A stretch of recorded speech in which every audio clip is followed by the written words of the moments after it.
For over 15 years, Saturdays and Illegal Curve have been synonymous with one another. With insight, analysis, and interviews regarding the Winnipeg Jets, the Manitoba Moose, and all around the NHL, here are Dave Manouk, Ezra Ginsburg, and your host, Drew Mindell. The Illegal Curve Hockey Show, presented by Play Now, the official sports betting partner of the Winnipeg Jets, starts now. Since 2010, Saturday mornings have been for the Curve. And as we start year number 15 of the Saturday morning appointment viewing, we realize where has time gone, and holy hell, are we old. Good morning, Winnipeg. Good morning, Manitoba. Speak for yourself, Drew.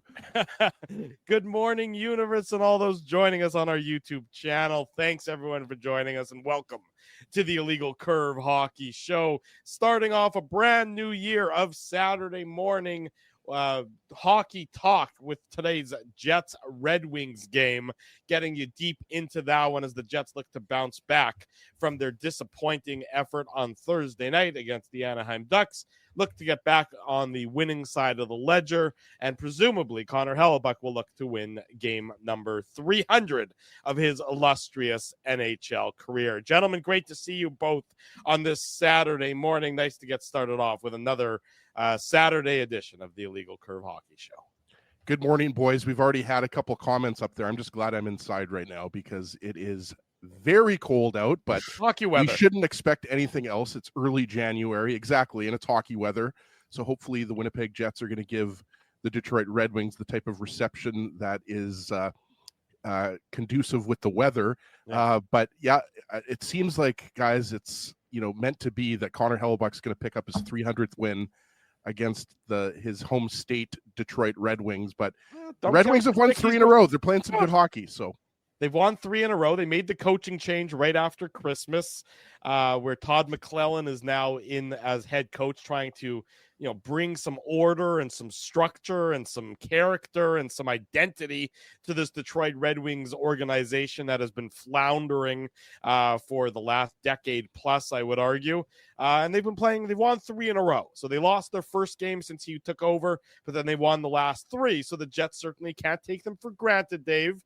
We saw what happened against a supposedly weaker opponent on Thursday night. The Jets want to make that a habit. They want to hold on to home ice and the dominance that they've demonstrated on home ice. Yeah, no, there's no question about it. And that sounded very close to a Ginsburg guarantee, if you ask me, Drew. I mean, that was as close to a Ginsburg guarantee without calling it a Ginsburg guarantee, I would agree. So, I mean, look, Detroit is definitely playing better. They're, as you said, Drew, they've won 3 in a row. They're kind of an unusual team.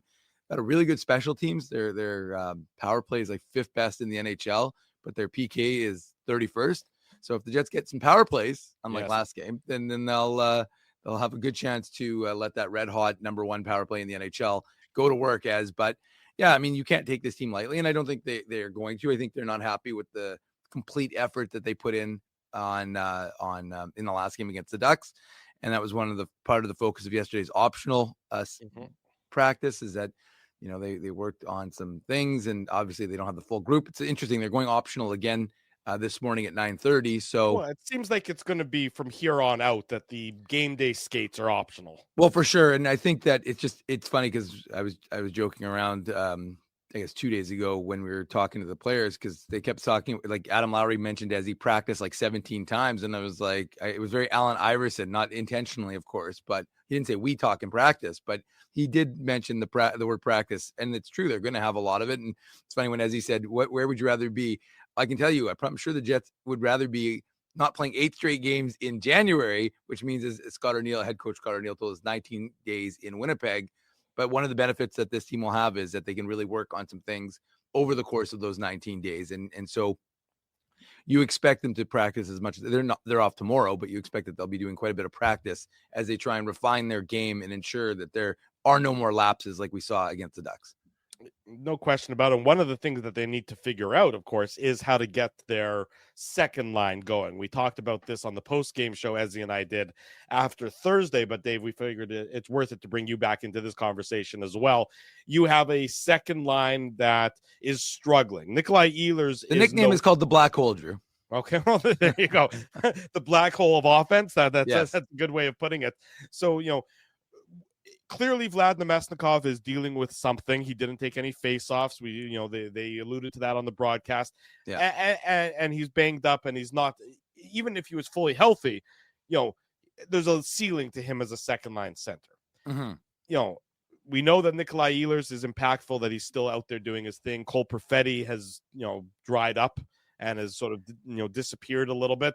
And as saying that, especially after we saw the Namestnikov-Lowry flip-flop in that third period of the Ducks game, that maybe it's time to change things up a little bit with that line. We know the first line is exceptional. We know that the Lowry line is performing great like they usually do, but you need to get something more out of that second line.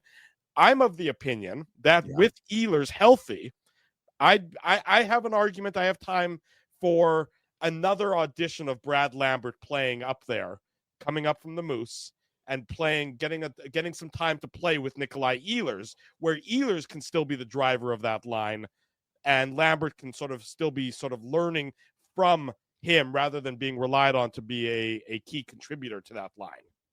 Yeah, I mean, it's an interesting thought. I mean, the truth is that, Brad Lambert had 2 primary assists. I think there were 2 primary assists yesterday in the Moose comeback, which we'll probably talk about a little bit later in today's show for a bit, but in Calgary to kick off the 5-game road trip for them. But I mean, I agree with you guys. Like, there's no question that there's something up with Vlad Namestnikov. He's clearly, unless Cole Perfetti suddenly a center as, even though he was never a center because he's taking face-offs all of a sudden. And so it's kind of similar to what happened with Mark Scheifele and Gabriel Velarde, right? That all of a sudden, you're using him up the middle in that capacity. And like probably the biggest weakness of this Jets club is the 2C. I mean, it's no mystery. It's not like this is and the fact of the matter is the second line is not producing at 5-on-5, and that's a big problem. So I don't think that's a pretty Captain Obvious thing, but I think there's no question that you need to do something. Now, is it bring up Brad Lambert? Like, Brad Lambert hasn't been tearing up the AHL, but the Moose have not been tearing up the AHL. They're one of the worst teams in the AHL right now. And so you do wonder, is he ready for that role?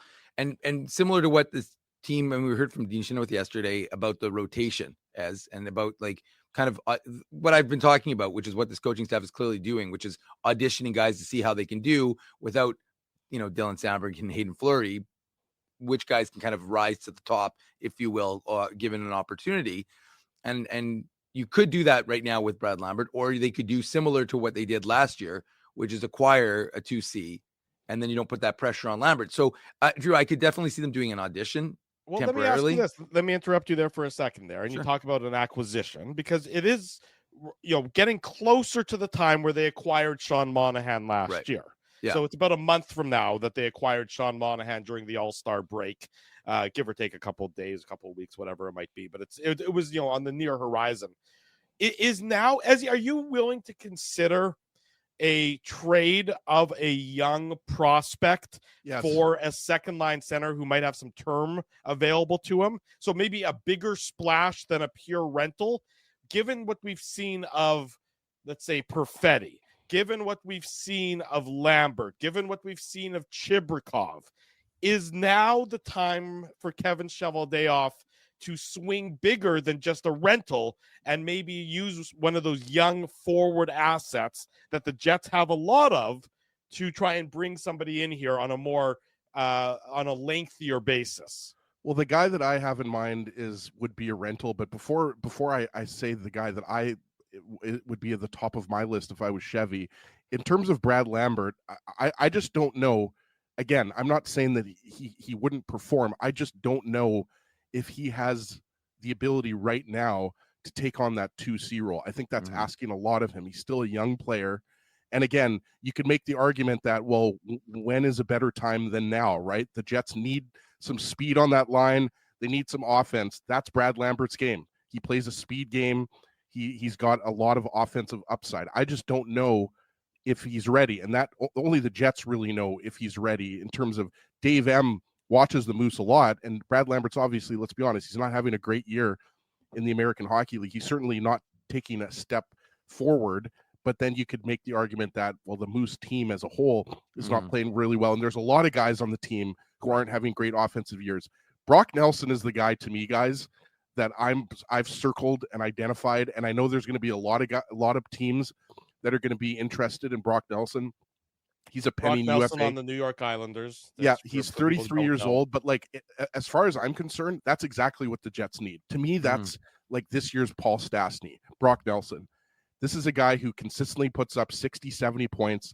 He's a reliable forward, reliable defensive forward, and he gives you much more offense on your second line than Vlad Namestnikov. Yeah. Now, what would you have to give up to acquire Brock Nelson? Most likely you're going to have to give up something similar to what you gave up for Sean Monahan, a first-round pick, probably another pick. Maybe you have to give up a B-level prospect, right? Like, I don't know if you're throwing in Colby Barlow, probably not. Maybe you're throwing in, I'm not going to just throw out names, but yeah, we understand what you're saying, though. I think you're at the very least giving up a first-round pick plus, because I think there's going to be a bidding war for Brock Nelson's services. Brock Nelson's played his entire career with the Islanders. He's been one of their top players now for 10 plus years. But to me, that's exactly what the Jets need. Now, in terms of, Drew, you're asking, should the Jets be looking at a player that has more term left on his contract? I mean, ideally, yes, because then, guys, that solves your second line center position going forward. And that's been the issue, right? We've been talking about this for basically since 2017-18 with the acquisition of Paul Stastny, right? Then you had Kevin Hayes. Then you had Sean Monahan, right? So, I mean, if you're asking the question, would I prefer a player with some term on his contract? Yeah, Drew, for sure. I think, and I haven't looked around the league to find, I mean, look, it's kind of similar to the Avalanche acquiring Casey Middlestat, right? And I realize the jury's still out on Casey Middlestat. Some people think that, he's more of a third line player, and some people still think he can be a second line center, but I think it's similar to that in that. But what they took is they took an abundance. They had an abundance on their back end. They made the determination that Bowen Byram was expendable to acquire Casey Middlestat. I mean, that's what they did. They assessed their roster. They assessed, the players that they have, and they made that determination. You look at the forward group that, are, on the next wave of Jets. It's almost like there's too many of them, Dave, for the number of spots that are going to be available moving forward. I mean, you document all these guys, on your Twitter feed, and those are the guys who are still sort of playing at junior levels. But then there's also the guys at the Moose level who are, designed to be NHL regulars. They hope to be NHL regulars. Whether or not they will or won't be, time will tell on that front. But with the abundance that you have, it seems like you should use some of those guys to go out and acquire, one of your, a second line center. And maybe that involves a bigger splash than just a rental. We've seen the rental. The Jets have done the rental. That's been their MO, is to do the rental when it comes to a late in season acquisition. But maybe it's time to think bigger to try and get that position shored up for a longer period of time. Yeah, I mean, look, the Jets are in a conundrum, like a lot of teams end up being in a conundrum, right? As is that you're never going to have all your players ready to go at one time. So you've got a right shot defenseman prospect in Elias Salamonson. That's people are very high on right now. But is he going to be ready to go in the NHL next year when, you potentially lose Neil Pionk? Well, the jury's still out on that. He's injured. He still hasn't been playing for a little while since he took that hit about a month back. So, similar to the forward group. And again, I'm with Ez in that regard, Drew. I don't know that. I mean, against you could audition Brad Lambert, but I would be of the mind that if you're really talking about a 2C, you want someone right now. Now, the question from an organizational perspective is you don't want to do what you did when you acquired Brendan Dillon and Nate Schmidt, which is to block your prospects for one extra year, costing you. And I know that folks don't seem to care and say Johnny Kovacevic's replacement level, but if you look at the numbers, he's not replacement level in New Jersey right now, is he? And so you've got to be very mindful of that reality as well. So if you think that your prospects can't help you this year, but maybe they'll be ready to step in that role like a Chibrikov and a Lambert next year, you don't want to do too much. And again, you have question marks about Nikolai Ehlers for next year. So there may be holes in other spots. So I suspect that my thought would be that you're ready. You're going to hope for those guys to jump in next year. And I'm with Ez. I think you have to acquire a experienced 2C, a guy who's maybe had a little bit of playoff experience, doesn't have to have a ton, but has experience in the NHL, knows how to play, and his game is ready. Because look, you're not a team that's looking to win one round. You didn't sign Connor Hellebuyck and Mark Scheifele to win one round. You signing those guys to those extensions to try and win a Stanley Cup. And again, right now, with the way the second line is not performing, and I understand that Vlad Namestnikov's injured, but even when Vlad Namestnikov's healthy, we talked about it. He's your fourth C. Yeah. Even though David Gustafsson's been playing well, you need Vlad Namestnikov ideally in a true lineup, true Stanley Cup contending lineup. Vlad Namestnikov is your 4C, and you've got an experienced, like a Brock Nelson is a great answer, Ezzy, but you have an experienced 2C to help get that second line to that next level. Let me ask you this, Ezzy. Somebody calls Kevin Cheveldayoff up and says, we're interested in a trade, a significant trade for Cole Perfetti. The team wants Cole Perfetti. Right. Have you seen enough of Cole Perfetti now to feel comfortable making an evaluation of him moving forward? Or are you thinking that a team is trying to buy low on him at this point in time? I mean, to me, I don't know, the fact he disappears for chunks at a time is to me such a concerning aspect. He's not going to get much faster. Speed is never going to be his game. We know where his skills are, his best attributes are. But if you're the Jets, are you maybe using Cole Perfetti as a way to get one of those quality second line centers that we were just talking about? Not a rental, not Cole Perfetti for a rental, to be clear. Sure. But Cole Perfetti as part of a big package to really sort of change things up in the middle there. Well, I'll address your question in a second. I see a lot of people talking about Elias Pettersson. Elias Pettersson has got 3 years left on his contract at $11.6 million. Is he even going anywhere? Well, Vancouver, it sounds like him and JT Miller. We know that. We know that, Drew, but are you not trading JT Miller of those two? Like, I feel like they're going to be trading JT Miller. That's just based on the contract, based on the player. Elias Pettersson to me is not a realistic, and I hate to kill Jets, dreams here, but that contract and his position with Winnipeg.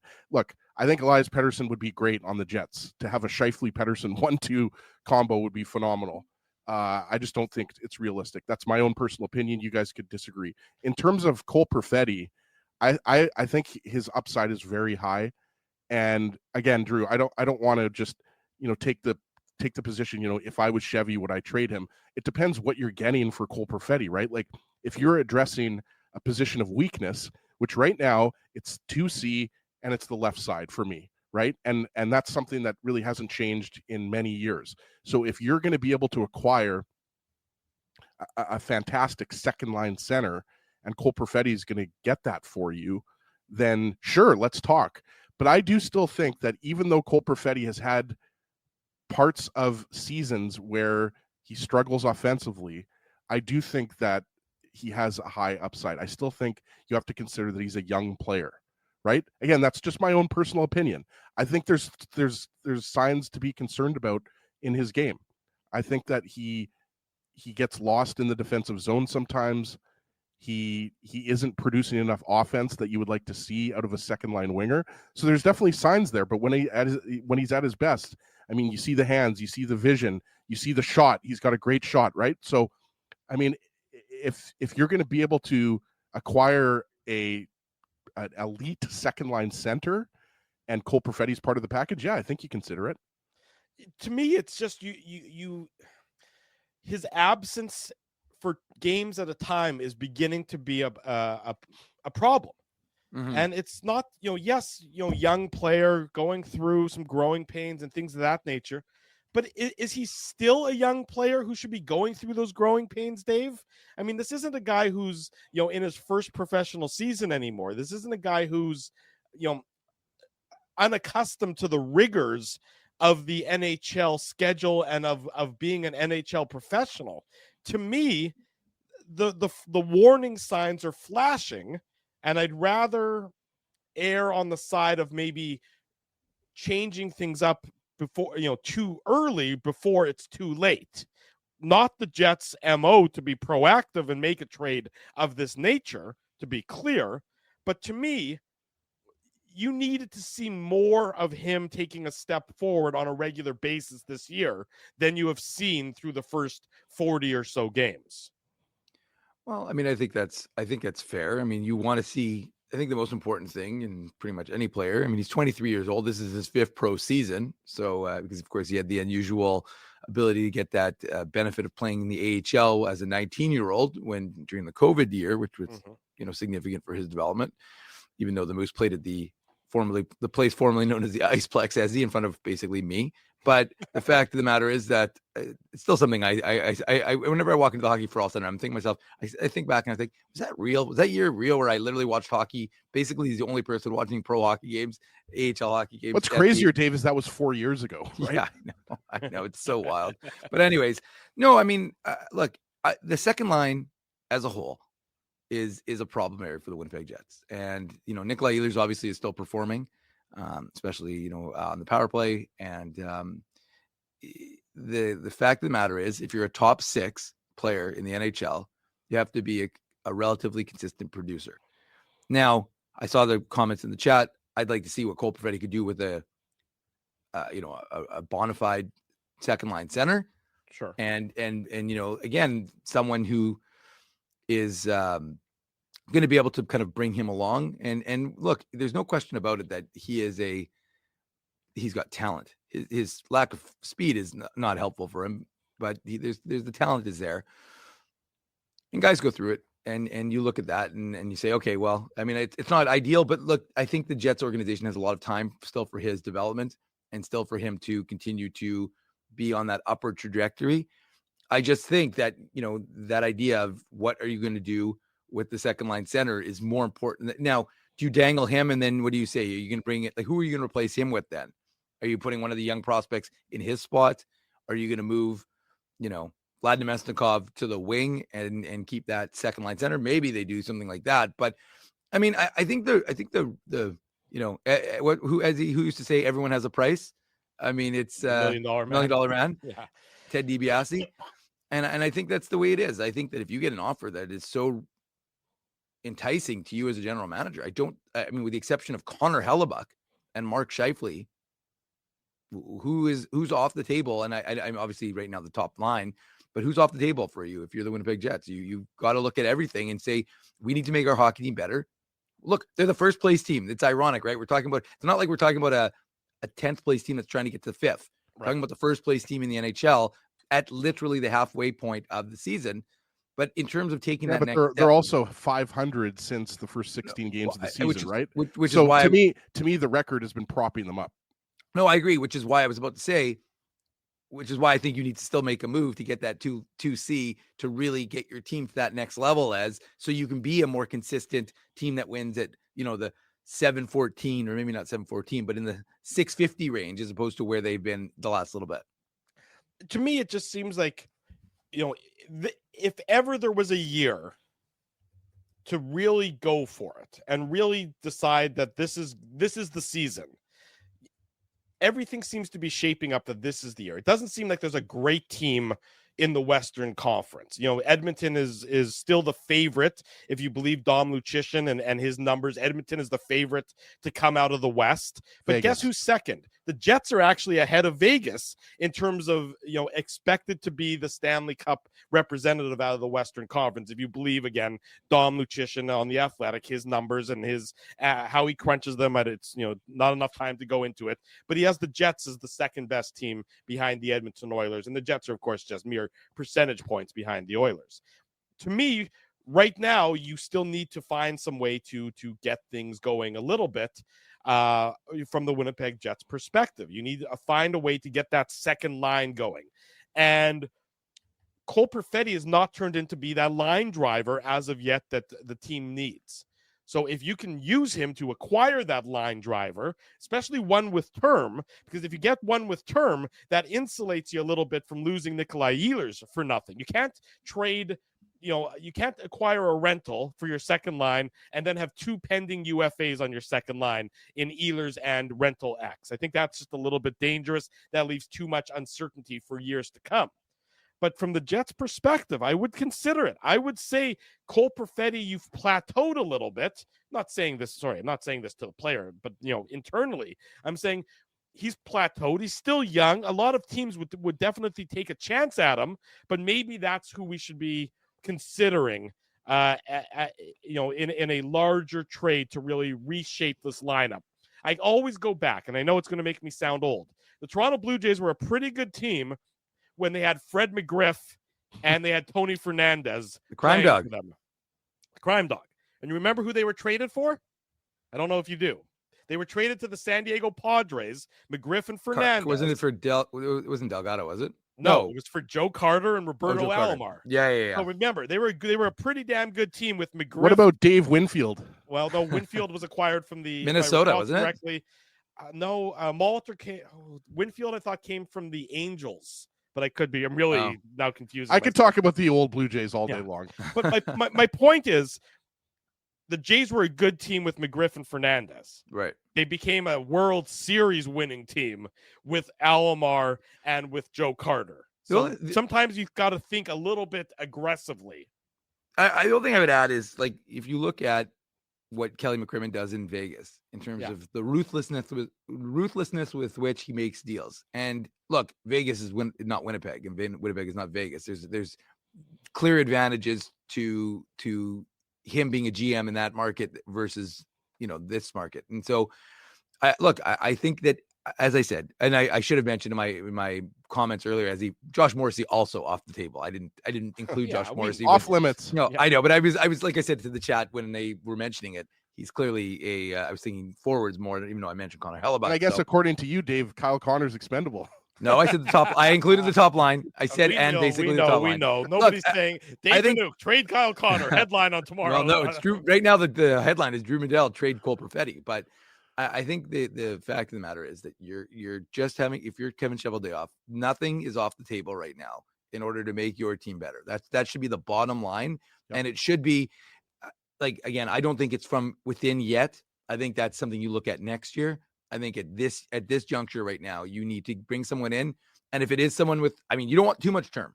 If you had a guy who had a year plus on his deal, then that's something to consider. And then you can insulate a Brad Lambert and a Nikita Chibrikov. Well, Chibrikov might not have a choice if you don't resign Ehlers but that's what I'm thinking, is that nobody's off the table in this regard.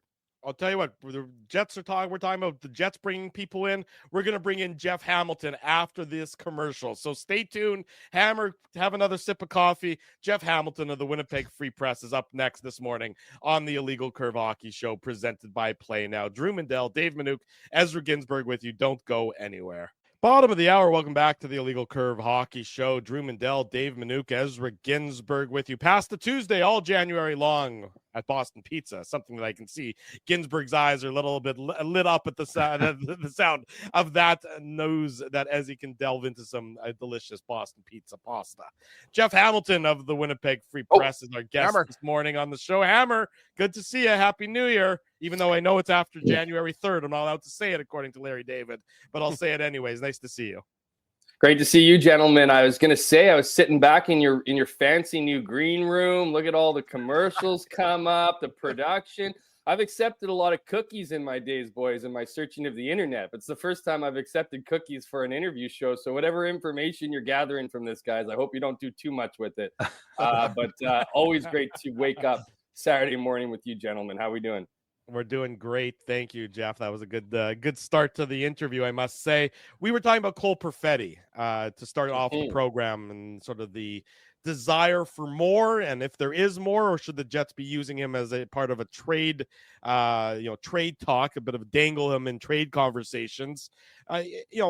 From your perspective, you're a guy who's been around this team for much of the last few years over the years, and seen young hyped prospects come and go. Some make an impact, some sort of fizzle out. I used to change his diapers. Come on, that's how long I've been watching this guy. Where do you stand on Cole Perfetti at this point in time? Do you think there's still more meat on that bone, or do you think that what you see is what you get at this stage of his career? I don't want to go right after Ez right off the bat here, but I was listening to the show for the first half an hour. If a GM is if I'm the GM of the Winnipeg Jets and other GMs are calling me and I'm getting a quote unquote elite centerman. Now, elite is the word that stuck out for me in your comment, because elite is a word that maybe is thrown out too much these days. But if you're able to get an elite second line centerman, Cole Perfetti is absolutely being thrown in. If somebody wants to offer me one of their best. We didn't even talk about term necessarily, but if Cole Perfetti is the piece that is stopping an elite centerman from arriving in Winnipeg, and I would argue there hasn't been an elite centerman acquired at the trade deadline for the Winnipeg Jets, despite all of their, pickups of Stastny and Kevin Hayes and all the guys, Sean Monahan. I wouldn't classify any of those guys elite. So if someone's coming with an elite guy, anyways, enough of the E word. I think Cole Perfetti, it's just been a fascinating roller coaster ride for him and for the fan base. And I'm not going to liken it to, Ville Heinola per se, because Ville's is unique in the sense that he made it out of camp right away as an 18-year-old, and then, hasn't really been able to get back there after that 8-game stretch for the most part, so you look at a guy like Cole Perfetti, he comes in, as you mentioned, as got this almost red carpet treatment to professional hockey with COVID. While kids his age were kind of getting screwed over in their development, he was finding the right time to join pro hockey, got to play with the Manitoba Moose, got to be part of Team Canada for the World Championship, right? Got this opportunity that people his age just don't get and are begging for or wishing, especially as a 10th overall pick. That's not nothing, but it's not, there's no guarantees even for the top 5 nowadays. And so you look at what he's been able to do, and then there's been some red flags along the way, right? Some of the great stuff, his IQ, his ability to be comfortable. Oh my goodness, he's got a relationship with Mark Scheifele. So, Mark Scheifele's working with this guy on the sideboards before practice. Holy smokes, the ceiling is seemingly endless here, right? And then he gets injured all the time, right? You barely see him for after that start, right? He can't stay in the lineup, and then. And it's interesting too, because Scott Arniel, I would argue, is one of his big first jobs in Winnipeg. I know he worked with defense, but this is a guy who used to work with Cole Perfetti. To what I would argue is the second red flag for him was his inability to really play like an NHL player. Like, he was doing too much of what Mark Scheifele was doing earlier in his career, and that was taking for granted his status in the league. And what I mean by that is turning his back on the boards whenever a guy would come hit him, creating artificial space that eventually somebody who's not on your top, you're playing in top 6, is probably in the bottom 6 forward, says, you're going to have to earn your ice around here, pal, and is going to feed him one in the numbers, and then he's gone for 6 weeks, right? Because his collarbone is shot. That was the second red flag of kind of getting him how to play this game. Now it's consistency. Now the red flag here is consistency, right? I mean, the speed isn't there, guys, and I have to, not to disagree with you again, Anzi, but I think that you look at a guy who's 23 years old, you can make the argument that he's still young. You can make that argument. That's that's an argument I'm making if I'm Kevin Doubleday and GMs are calling me. As this kid's only 23 years old. Look what he's already, he's on the cusp of a 20 goal season. Heck, and that was because of us he didn't get it. Right, because our head coach didn't even belonged in the lineup at the end of that season, right? But becoming healthy scratch after healthy scratch, and so but at the same time, we also know that this league's a younger man's game. So 23 isn't your slightly older brother's 23. This is like now in today's game, it's like you need to kind of be finding that, and the consistency from. I just don't see that ceiling that maybe other people see. I don't see this guy. I think you're seeing a ceiling. Not so much as that he's not going to get better, but I'd almost argue you're starting to see a ceiling in that. How much better is he going to get? How much more dominant is he going to get in this league that's becoming faster, that's becoming younger? Look, Cole Perfetti's not fast. Go watch him play a game. He's not, you go look at Rasmus Kupari for a second, and that guy goes from 0 to 60, in 3 strides. Cole Perfetti's not that guy. He's supposed to be the IQ guy. And when you watch him play a game, like we saw against the Ducks here, I happened to be in the stands, so I got a much closer look at him. I don't think there was a guy who logged more time with the puck in dangerous scoring areas and had no idea what to do with it. It seemed like he didn't want to shoot, he didn't want to pass off, and I don't know how he registered 2 shots at the end of that game. I think it was that drive in the third period where he kind of, got a couple taps there that salvaged his stat line. Anyways, not trying to beat up on one game. But when you're Cole Perfetti, you need to be doing more. And this idea that people were ready to sign this guy to a 6x6, and if they didn't do it now, they were going to get screwed over.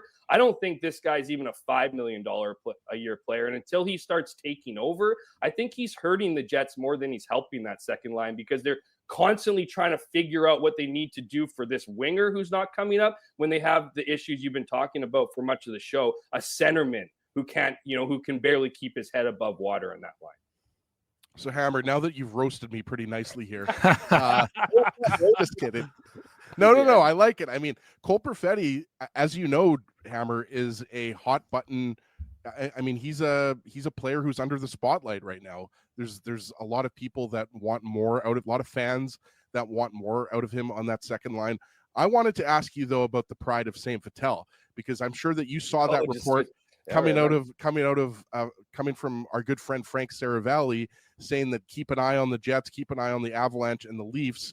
It looks like his healing journey, by the way, I love the healing journey in India. It seems like something I need to do right now to kind of make myself better. So obviously I don't have the same resources as Jonathan Toews, so I don't think I'll be going to India for a healing journey. But what are your thoughts? Close your eyes, as you can be anywhere in the world. He's going to go to East India Company, and somehow this healing journey is going to hurt him. Maybe I'll just stick to samosas. Next Saturday's show, Ezzy will be broadcasting from New Delhi.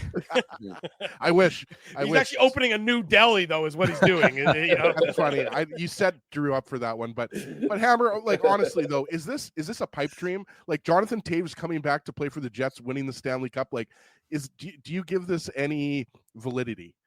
So you added the part where Jonathan Toews shows up and the Jets win the Stanley Cup. That just added another layer to it. So, I mean, I think that feels like, I mean, if we're going the pipe dream meter, I feel like it leads more towards pipe dream than reality per se. But I find the whole Jonathan Toews thing to be fascinating. I mean, obviously, he didn't end the way he wanted to end things with his career, and as he dealt with health issues, and certainly in his time at the end against, with Chicago, when you look at past some of the nasty stuff of that era, led them to a lot of winning seasons and of course championships. And so he brings a pedigree that every locker room, would like to have. That experience is super important. Here's what, and here's the other thing. The Winnipeg Jets have been interested in Jonathan Toews. They were interested in Jonathan Toews throughout this whole journey when he probably wasn't picking up their phone calls, right? Like, it's just like, I'm in India. I got to fix something else before I think about fixing the Winnipeg Jets. You know what I mean? And that goes to my next point here, is if you're going to return at, what is he now? 36? 36. And when's his birthday? Because I believe he's 37 by the end of this season. I think he's an April birthday. So it's not. Drew usually sends him a card, so Drew should know that. That being said, it is January. So it's obviously, unless he has a New Year's birthday. His birthday is April 29th. Yeah. So he's going to be, what I mean?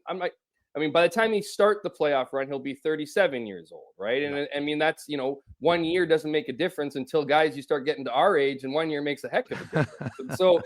so with Jonathan Toews, though, as I put yourself in Jonathan Toews' shoes, right? My thing with Jonathan Toews and not coming back to Winnipeg when he was healthy and was at like his, whatever, I wouldn't, certainly not his prime, but still playing, great hockey, was you don't really want to come back to your hometown. Because everybody knows you got to pay the bill every time you go out. There's no separation. And that's why you see those guys kind of come back later. And it's usually because you're from there and that's kind of your last opportunity and it can sell some tickets and whatever. So I always saw it kind of being a tough go in that time. I see it being almost too much this time.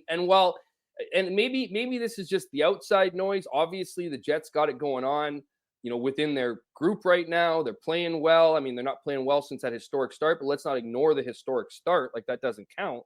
So his team's playing well, but I still think there's a feeling that if you're Jonathan Toews, you have to go in and do more than you want to do right now, right? You need to focus on the fact that you haven't played in a couple years, that you haven't played, you really want to have that ending that you deserve for your career, that you want to be viewed as like going out, not on top. I mean, that'd be great to have a championship, and obviously that would be part of the equation here, but just playing better hockey. I think there's too much pressure on Jonathan Toews to come into Winnipeg and fix them. Oh, look at this guy. He's got all the championship pedigree. Come in and teach an entire organization what it's like to win and have to go through that. He's going to be going through his own personal journey. So to have to kind of be the guy that you have to lean on during this time or be whatever. And again, maybe I'm making more out of it than I should be. I think it's one of those things that unless he's really, really, really interested in the idea of playing for his hometown, that he's probably going to be looking at an organization where he can come in and be that fourth fourth line. Be a little bit more anonymous. Not the guy. Like, I don't think that he's looking at his situation being like, how can I get the best opportunity for playing time right now? Like, I don't think he's looking and being like, who's giving me their second line center? And while the Jets might be able to offer that to him, I don't even think Winnipeg's doing that. I don't think Winnipeg's coming in and saying that. So when you look at that, I mean, if the Jets, here's the difference. If the Jets continue to roll and continue to play great hockey, that's going to be their best sales pitch to Jonathan Toews, because that's really what Toews is going to want out of this.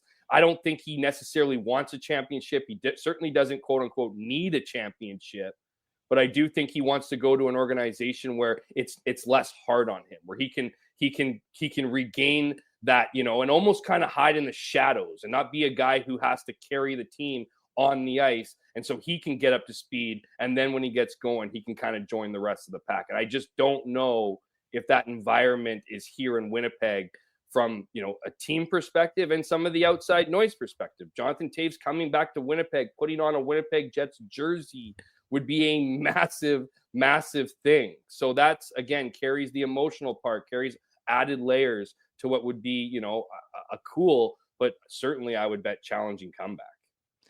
Well, Jeff, I'm going to go to the other side of that second line and ask you to put on your little hat and decide if you think that how this is going to resolve itself with Nikolai Ehlers, the curious case. I was going to call it the $64,000 question, but that's from Drew's birth year of 1955. So adjusted for inflation, it's about $750,000 of today's day and age in terms of that kind of question. And really, though, what are the Jets? Do you see the Jets doing? Because this is to me, it's a fascinating one. You'd sign Ehlers in theory to an extension, but that hasn't happened yet. And, there's is he an own rental, which is an interesting term, or or do you think there's no chance that the Jets would do anything? They'll just try and kind of, kick it down the road like they did last year with a number of their UFAs and try and figure it out later and just run with the team that they're running with and add, like we've talked about at the 2C role, as opposed to worrying about Nikolai Ehlers on the left side of the second line. Yeah, so obviously there's different ways you can approach it. I do think it depends on where the Jets are at heading into that trade deadline. I do see Ehlers as a potential piece. I'm not advocating for him to be traded, and it would have to be the right situation to get players back with term that you also like. That would be trying to feed two birds with one stone, right? In that sense, it's like you make if you think you can improve your team and bring in somebody else, right, for that solid player kind of situation, and maybe you have a better idea. Because here's the thing, the Jets have the best idea of where they're at with Nikolai Ehlers as far as the potential of re-signing him, right? I mean, and those things change sometimes hour to hour, sometimes week to week, month to month, right? And I do think if you look at Nikolai Ehlers' tenure, you look at how he probably reflects in his time in Winnipeg. There's obviously some, I don't think, it's interesting. I don't think there's as big of usage issues with Nikolai Ehlers as there is with the public, right? A lot of, it's been a bit of a polarizing situation with Ehlers and his ice time and his usage, particularly on the power play one. Now, I think the power play one thing is an issue, but I don't think Ehlers was a guy who was saying he needed way more minutes of ice time. I think he was pretty, maybe happy is not the right word, but I think he understood that he was still producing with the time and it was good for what he needed on his wear and tear of his body. Now, that being said, there was some other stuff involved. Of course, Patrik Laine was very close friends with Nikolai Ehlers. There was a fallout to, Patrik Laine leaving Winnipeg. Of course, that relationship with Blake Wheeler, that's no longer a thing. I think Nikolai Ehlers enjoys his time in Winnipeg over the last couple of years, and I think that maybe that's softened. So I don't know where he would be at with wanting to have an extension, but I think you can make the argument here that if both sides wanted him to have an extension, one would already be done at this point, right? So, taking that into consideration, you look at, the Jets have a lot of Nikolai Ehlers, right? Like they draft a lot of Nikolai Ehlers. Now, I'm not trying to say Nikolai Ehlers isn't the best of the bunch and that, you need to, but you need to kind of, and I think that was a big disappointing part of the Rutger McGroarty part, right? I mean, he brought a different size body, a different type of player, right? And then what do the Jets do? Well, they trade off, a better chance of this guy not screwing them over with the fact that he's smaller and from Western Canada, right? Like he's not that big power forward that they hadn't drafted for so many years. So because there's a lot of, like, here's the thing, guys. Nikolai Ehlers has been talked about in trade talks for a long time with this team. I mean, he's been one of those pieces that other teams have inquired about, and the Jets have been reluctant because they obviously like what he brings to the table, but at the same time have also been open to the right deal because of some of those issues, like him and Scheifele not playing on the top unit together for all the years, wanting to be in that same position for all those years, right? Now they're back together. Now they're on the first unit. So I think if you're the Jets, the likely situation here is to, wait, figure out what you're going to do, not make any moves. I do think that fans might not like this, but they probably do put themselves in a position where they don't re-sign him and just see what happens in the playoffs, right? I mean, lots can happen in a long Stanley Cup run. You can really see what you want to do here. I think a guy like Jacob Trouba, I comes back to Winnipeg. I know a couple people who know him personally, and have talked to him down there, and particularly when he was in Winnipeg the other day, and he misses this city. He looks at a group of guys like the Mark Scheifele's and the Josh Morrisseys, and guys that he joined the group with, and Ehlers too, and sees a team that wow, maybe it wasn't as bad as I thought here. Maybe this is a real a group that was really loyal to these players. So maybe Nikolai Ehlers can kind of see that too, right? The grass is always greener on the other side, guys, until you get to that position.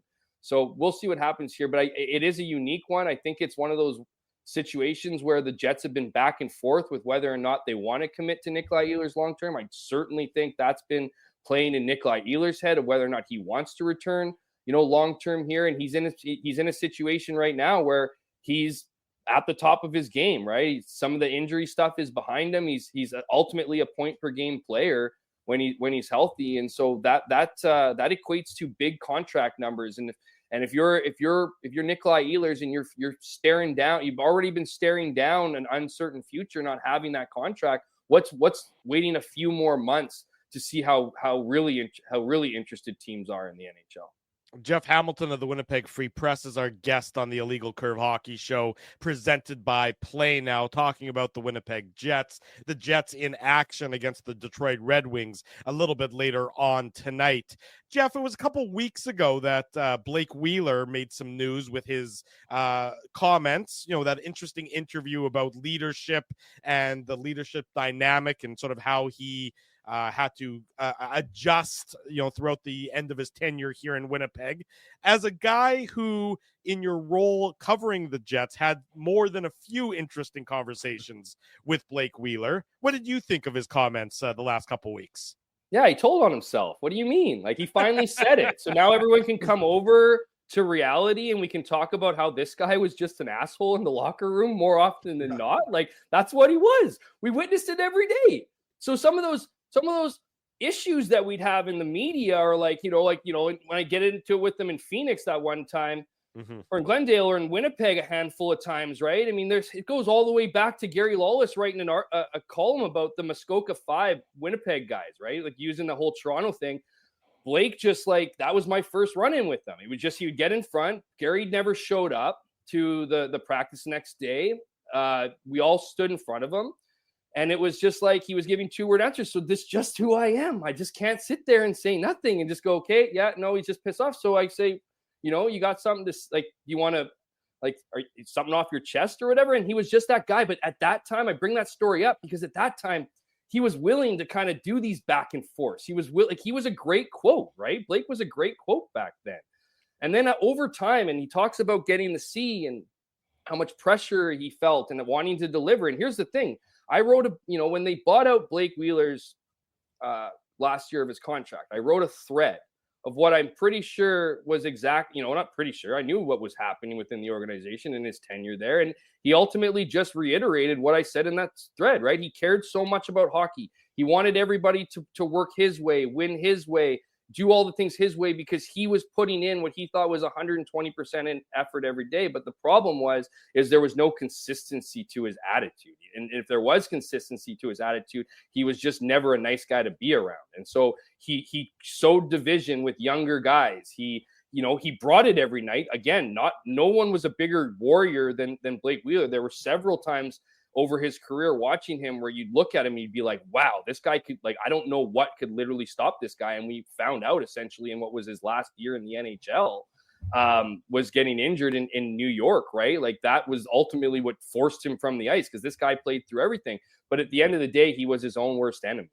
And he treated people in the Jets organization, not just the players, but people who worked around the organization. There's tons of stories around him around the city where he just didn't treat people with respect. And over time, he just gravitated to the victim mentality, like he said in this thing. And in his last year in Winnipeg, he went through a bit of like an apology tour. He started going to various people and having these conversations and saying, I wasn't really a nice guy, and I want to kind of address that and acknowledge it. And I think for some it worked, and for others it was just like, thanks, but no thanks. I said this stuff on Twitter before, and so when you hear a guy talking about it, and and you have his best buddy Andrew Ladd on the pod, and he's talking about how pissed off he was and stuff, it was like unbelievable. Like, they cut from the exact same cloth. And look, Blake deserves a ton of credit here, and who am I? Just a measly reporter getting paid an honest salary to cover an NHL hockey team. Heaven forbid I disagree with what somebody had to say. And the issue that I had with him in Arizona was that he was, like he said in his thing, was playing the victim. I couldn't believe my ears when he was saying that, yeah, I guess people love you when things are going well and they dump on you when things are bad. And I started to think to myself at that time, no one had written a single negative thing about Blake Wheeler, to the point where it was like, some columnist has got to talk about this guy kind of falling off a cliff here, right? Like, is anyone going to talk about it? And that's when we got into it then. So anyways, lots of talk about me here. I hate to add that into it, but when you reflect on that conversation you had, it's a guy who I think looks back and says, made a lot of mistakes, wasn't the leader that he wanted to be, wasn't the leader that he needed to be here in Winnipeg with a younger group and bring guys along. And I think that cost the Jets big time. There's a reason why the Jets did so well, in certain seasons, was because of Blake Wheeler, but I also think there was a ceiling in Winnipeg because of Blake Wheeler. And it will be very interesting here in time here, because, this is going to be a guy who's going to have his jersey hung to the rafters. And it's going to be a guy who, ultimately was not overly liked by a decent amount of people, far more people than should have been for a guy who wore the C on his jersey in Winnipeg. Is that enough? Hammer, yeah, no. Enough. I knew it was going to be good. No, that was great, Hammer. Like, I'll just add one thing. I think quickly here before I ask my last question is that his tenure in Winnipeg is it's mixed in terms of you remember what he did on the ice, but there's no doubt that how he conducted himself off the ice, and he did a lot of good things in the community, right? Like, yeah. So, I mean, we're not taking that away and we're not ignoring that, but just his attitude, and let's call it maybe his surliness with the media and with some of his teammates, I think will be remembered maybe a little bit too much, as opposed to what his accomplishments were. This guy became a star in Winnipeg, star in Winnipeg, got the leadership, got control of a locker room, got everything he wanted from the moment he got shafted, from the draft at the beginning and then pushed away from Boston. He got everything he wanted in Winnipeg, and yet the vibe I got was that he felt like he was owed something to be here. That was the vibe I got from Blake. Yeah, no, fair enough. And obviously, Blake Wheeler is the past, and I want to look towards the future. It's a new year. I know Drew's saying that I can't say Happy New Year. I think you've got to like Larry David saying it. Larry David. I'm not going to argue with Larry David. He's the man. But I think you got till like January 10th. I'm going to say till January 10th to say Happy New Year. But that's just me. New Year. What is a successful 2025 for the rest of 2024-25? What is a successful season for the Jets? We talked about it earlier. Getting to the first round is not going to cut it. Do they have to get to the conference finals? Do they have to get to the Stanley Cup finals? Like, what is a successful from January to June? What's a successful 2025 for the Jets, Hammer? That's such an interesting question, as like success is in the eye of the beholder, right? You're going to have people in this chat right now, I imagine, that say Stanley Cup or bust, right? Those are the ones that want it and want it now and have watched and have their reasons, right? To answer the question, to give an answer, I mean, obviously it's more than a first round exit, so let's get past that one. Can you say, I think if you can get over that hump, you do show progress, right? It's not as much progress I imagine as fans would want, but you do show progress. Now, is it a success? Well, not if you're finishing first place in the NHL, not if you're finishing second place in the NHL. If the Jets fall off a cliff here at the end of the season and find themselves battling for third in the division or, maybe even a wild card spot, then yeah, two series all of a sudden seems like a success. But when you look at what this team's done off the bat, the historic start where I imagine they'll be heading into the playoffs, I think you're looking at probably, at least in that locker room, and they're not certainly looking like it would be great if they just got to the, Western final and bowed out. I don't think that they'd be satisfied with that. But I would think that with the way this team is going, with the way you've seen other teams in the past that have felt that heartbreak year in and year out, have the talent, have that continuity that Winnipeg has the pieces like goaltending and a solid power play, I would say, yeah, I think be fair to have the expectations be at the Western final, right? This is where you would expect a team playing the way the Jets are playing. And you guys mentioned it earlier, and I think this is a really important part to it, is that it's a weird league this year. Like, no one seems good. Like, Vegas doesn't seem good to me. I don't know why it is. Disagree with that. I mean, but maybe it's because they don't seem as good as they've been in the past, and yet they're leading the league. Like, I don't know what it is. It just feels like the league is winnable this year. And that's where I think, like what happened to the Rangers, for example. Right? Exactly. I mean, they were 1 point up on the Sabres, I think, before they finally stopped the bleeding last night or yesterday. So, like, I mean, yeah, that's what I'm talking about, right? Like, I think that this is a league that, I mean, success is an interesting question, but I think if you're the Winnipeg Jets, you have to go all in on this year. You have Mark Scheifele playing the best hockey he's been playing in his career. You have Connor Hellebuyck somehow playing the best hockey in his career. And you have Kyle Connor, who's a phenom. You have Ehlers, who's a point-of-game player. You have all these guys and pieces that you just, you look at and you go, wow, this is what you envisioned, when they drafted these guys all these years ago. So this is where you need to go all in. Whether Cole Perfetti or other guys are part of the ride, I mean, you want to encourage them. Because here's the other part with Cole Perfetti is that he's got the leverage, right? After the McGroarty stuff, you can't really lose another guy, homegrown guy, right? The Jets don't want to add to the narrative of them not being able to sign their guys. So they're going to want him to stick around, but everyone's going to have to be pulling on that rope equally. And I think that's the exciting part here. So we'll leave it on a positive, perhaps, is that, I think the Jets are an exciting team. They have a dominant first line. They have those pieces. They have the power play that can make up some of their issues. They're in a division that they seem to have a stranglehold over. I know Colorado is making their march, but this is a real opportunity for Winnipeg to do some damage, and they are a fun locker room again, and they are a group that feels a lot more cohesive than they have in years past, and there's reasons for that. But I do think that this team could be deadly, and while I think a lot of people are like, oh, they're playing 500 hockey right now. Well, I don't think winning the President's Trophy should be the Jets' number one priority this year. That should be being healthy, load management, making sure that guys like Mark Scheifele have the energy and gas to go in the playoffs, get ready for a long run, and kind of go through these dog days of going back and forth. That's the beauty of having a hot finish, is being able to play, I hate saying it, but a little bit of perimeter hockey in the dog days of the season and wrapping it up when it demands that you ramp it up, as you edge towards playoffs. Well, we're going to demand that we wrap it up right here. Jeff Hamilton of the Winnipeg Free Press, always opinionated, always brings a good interview here on the Illegal Curve Hockey Show. Hammer, thanks so much for joining us this morning. Always appreciate your time. Happy New Year, Hammer. Insights. And yes, as he's saying, Happy New Year.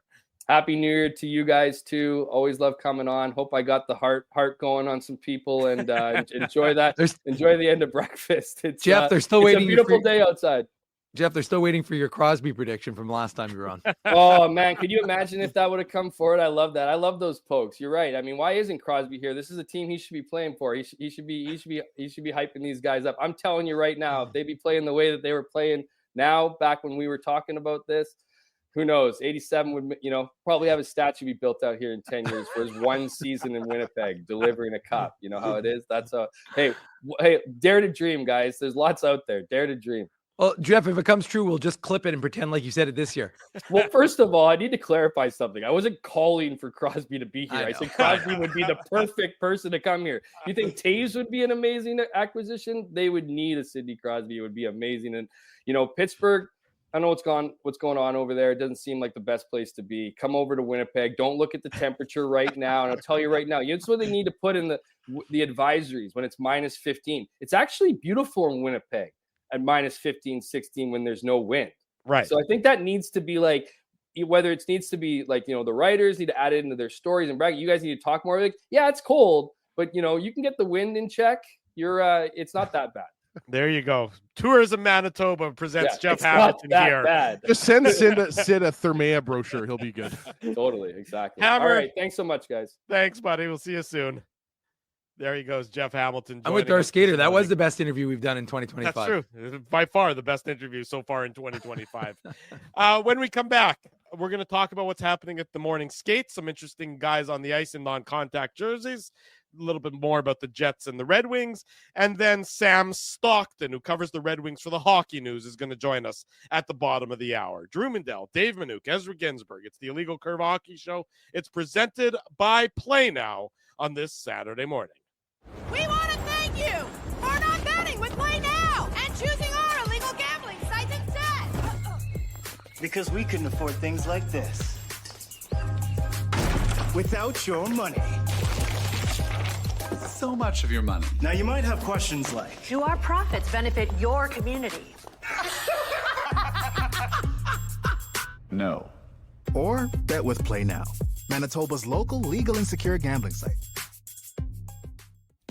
Dining, entertainment, parking, and convenience, all in one spot. City Place is located in the heart of downtown Winnipeg, attached to the Canada Life Centre. Whether you're working, living, or out for a night in the downtown, make City Place your go-to destination before or after the fun finds you. Lunchtime, game time, anytime, visit City Place at 333 St. Mary Avenue, next to Canada Life Centre. Holt Dental, the new official dentist of Illegal Curve, has a philosophy rooted in two unyielding principles: genuinely caring about patients and providing outstanding service. Being a patient of Holt Dental means more than just checkups and treatments. It's taking the time to listen and talk to each patient so they can achieve the best long-term health, functionality, and aesthetics for their teeth, mouth, and gums. Conveniently located at Grant Park Festival on Taylor Avenue, Holt Dental is dentistry of the highest quality in a comfortable and relaxed environment.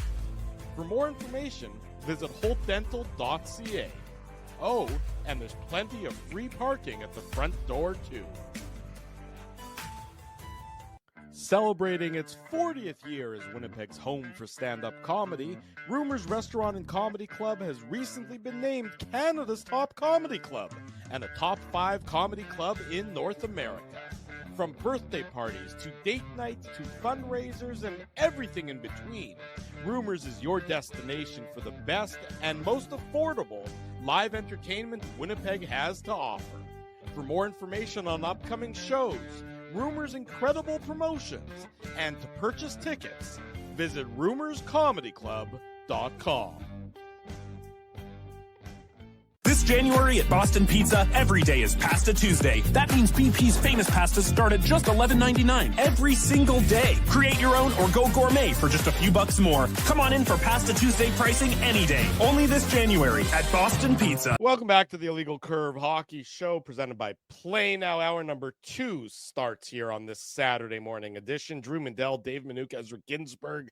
We're also going to be back later on tonight, 8:45 p.m. Give or take a couple of minutes over there after the Jets and the Red Wings do battle. The Illegal Curve post-game show will be your destination for all the latest regarding tonight's contest. Little bit of news from morning skates, and optional, so not a ton of news, but a couple guys out there in yellow jerseys. Dylan Samberg, no surprise that he's wearing the non-contact jersey, but Hayden Fleury also joined the group as part of the optional wearing the non-contact jersey. Hayden Fleury, I would say, is a little bit of a surprise, not to say that his return is imminent or anything along those lines, but nice to see Hayden Fleury back out on the ice tonight for the Winnipeg Jets.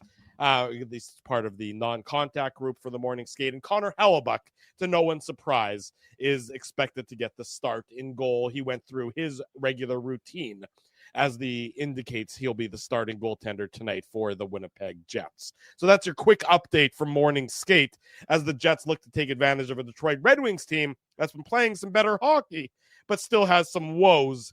And certainly the power play versus penalty kill matchup will be a significant one to watch in tonight's contest, Ezzy. Yeah, we should also mention Dave M was all over this for the website, illegalcurve.com, if you forgot our website. Mason Appleton was placed on injured reserve retroactive to December 28th, so he's obviously a little bit farther away. But, just before we get into the Red Wings Jets tonight, good to see Hayden Fleury out there in a non-contact, right? Mm-hmm. Yeah, especially because I think it's a little bit ahead of the timeline I would have expected to see him back on the ice.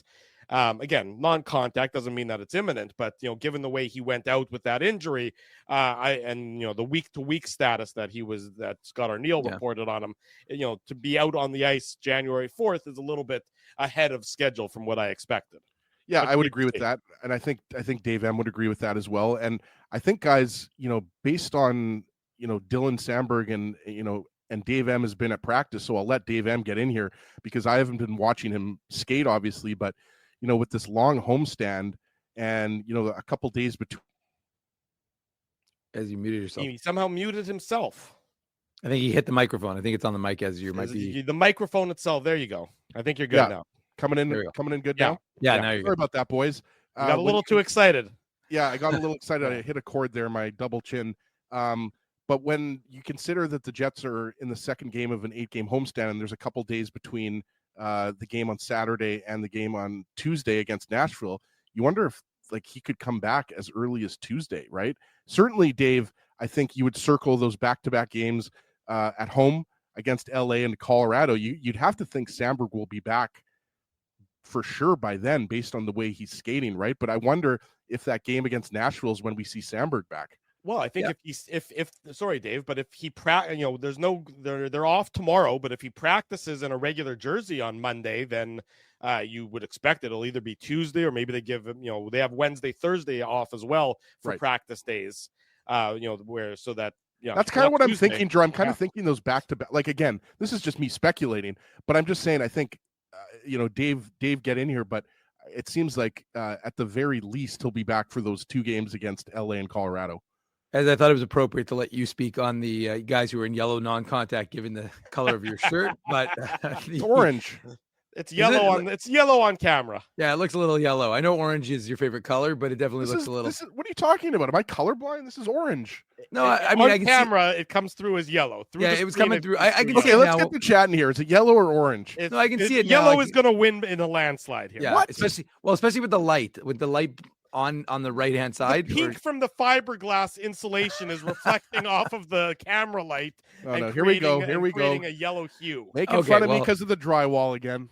Anyways, so no, I would definitely say, having watched when I was at Canada Life earlier in the week, and then I have to say the one thing about these holidays, I have no idea what day it is. I thought it was Monday. Dave, we do the show every Saturday.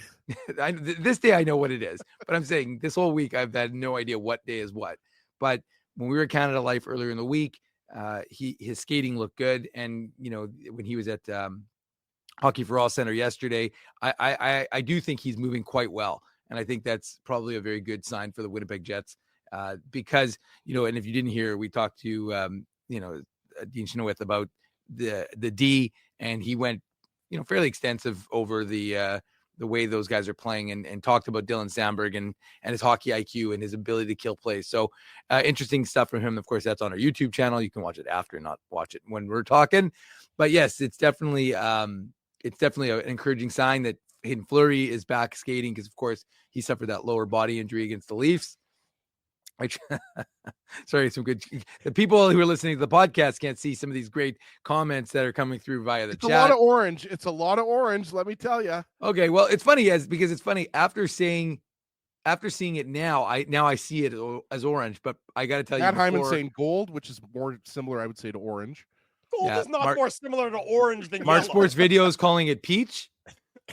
Which I would think has mango. I think interesting. Toba said mango. I'm more of a nectarine guy. Well, it's interesting though because isn't peach a combo of yellow and orange? But anyways, we're digressing into the illegal color show, but let's talk about the rest of the thing. And so yeah, I mean, I think it's an encouraging sign because this, you're auditioning, and it's one of the things that he talked about was that idea of the rotation and getting guys like Logan Stanley and Ville Heinola and into the lineup and getting them playing. So, and Dylan Coghlan, I thought Dylan Coughlin's looked good in the opportunities he's been given. So we'll likely continue to see a rotation. We don't, as Drew said, it's an optional, so we won't know until warm up at 5:30 exactly who's in and who's out, unless there's some indication some guys might stay on late.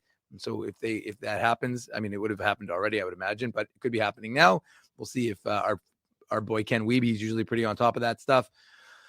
But yes, I think it's a good sign that, Dylan Samberg is, he's been out since November 23rd, guys.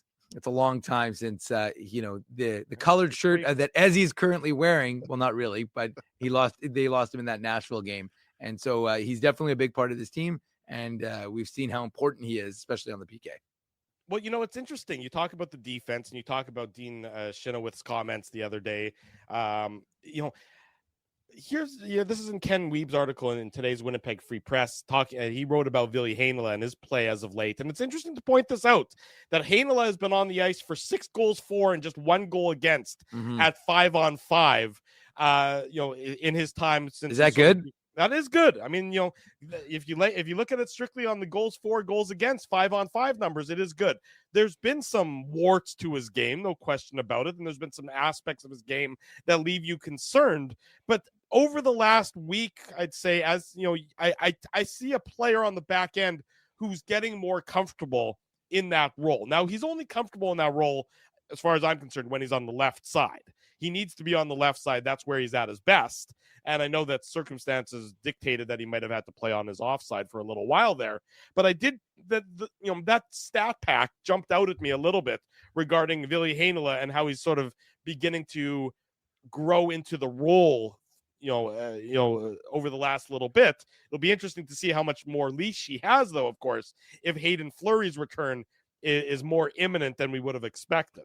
Right, and that's the more pressing question, because as we talked about, Dylan Samberg's close. He's closer than Hayden Fleury, but once Dylan Samberg's going to be back, that obviously pushes Logan Stanley down, and then you have a situation, and then when Hayden Fleury comes back, then you ideally, I think, or you would think, logically, I should say, not ideally, that you could see a third pair of Hayden Fleury and Colin Miller guys, right? Because that's what you had earlier in the season when the D pairs, when the Jets had their healthy 6 top healthy defensemen.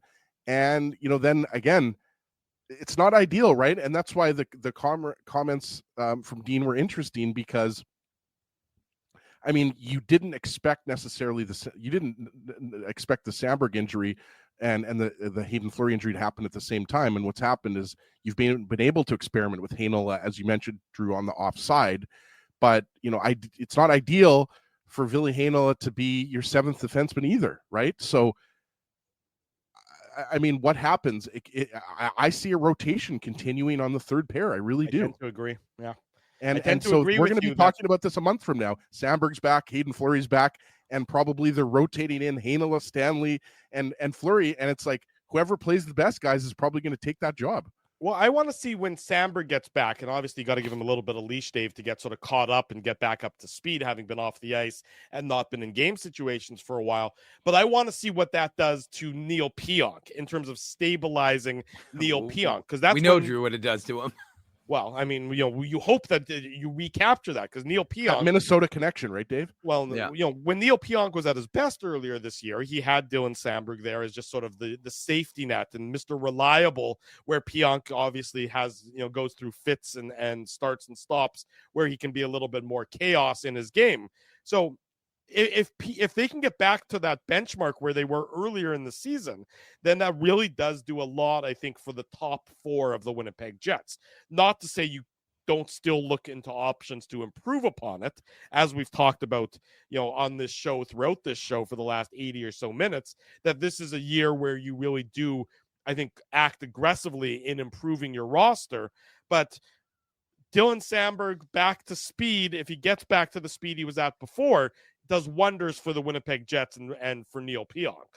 Yeah, I mean, look, the numbers back up what you're saying, Drew. And if you look at the eye test as well, I mean, Neil Pionk is more stable when he's playing alongside Dylan Samberg. And whether it's that Minnesota-Duluth connection, Ezzy, or just the fact that they, some players play well together, it's definitely been a little less chaos with Neil Pionk's game when it is Dylan Samberg as his left side D partner versus someone else. So, yeah, I mean, there's no question. But like one of the biggest things is how does your lineup handle absences? Because you're never going to be like, look, this D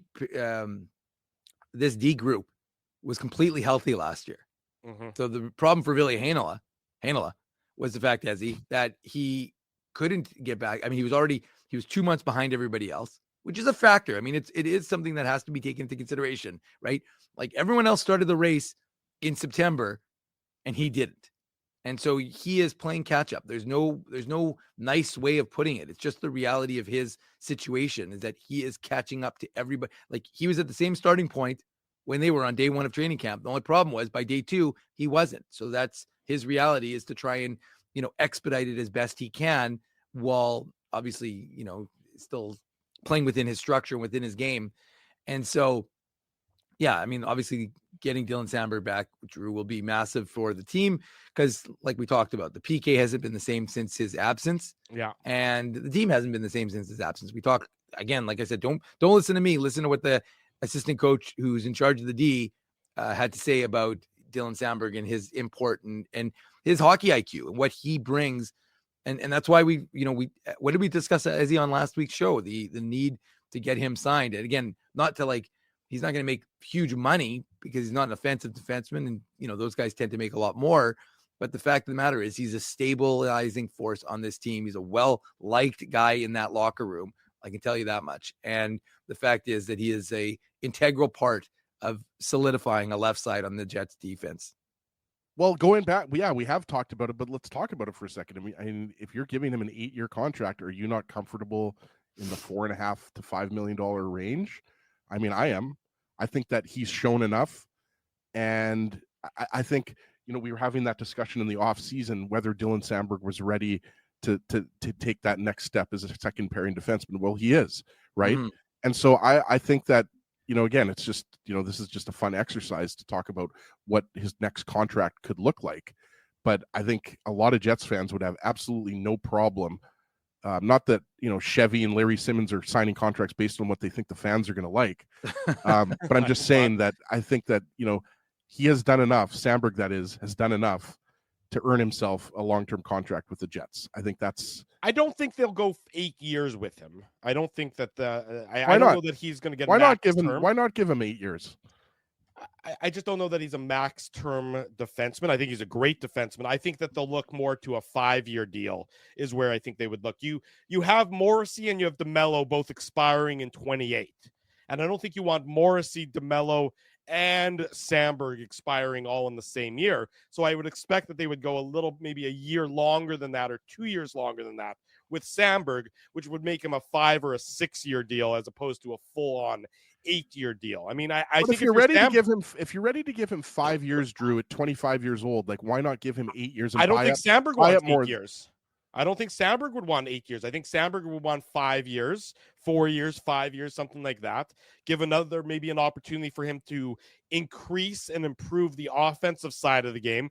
And then he can cash in again, when he's 29, 30, something along those lines. I don't think there's a big offensive upside there.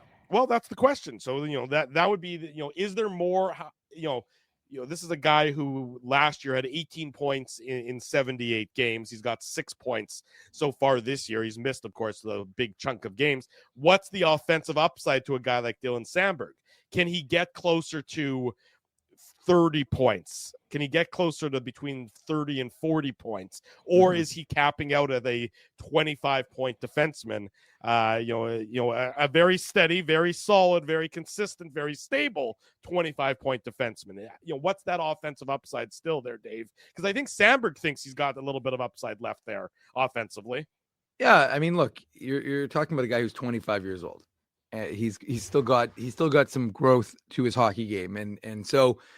I mean, I don't think the term is anything less than 5 years, personally, because I think if you're the Winnipeg Jets, you're not going to take a risk of giving. You want to stabilize that as long as you can, and remember, it's all about what is that next wave, right? We talk about, this guy can be replaced because you have something on the farm, that is going to replace said player. They don't. Well, they don't really. Mm-hmm. And so, like, not on the left side, at least. And so to me, like, that's why you're ensuring that, a guy who is comfortable, likes the play, likes the city, likes the locker room. And again, you're not doing it because he's well-liked. You're doing it because he's an effective player in that position.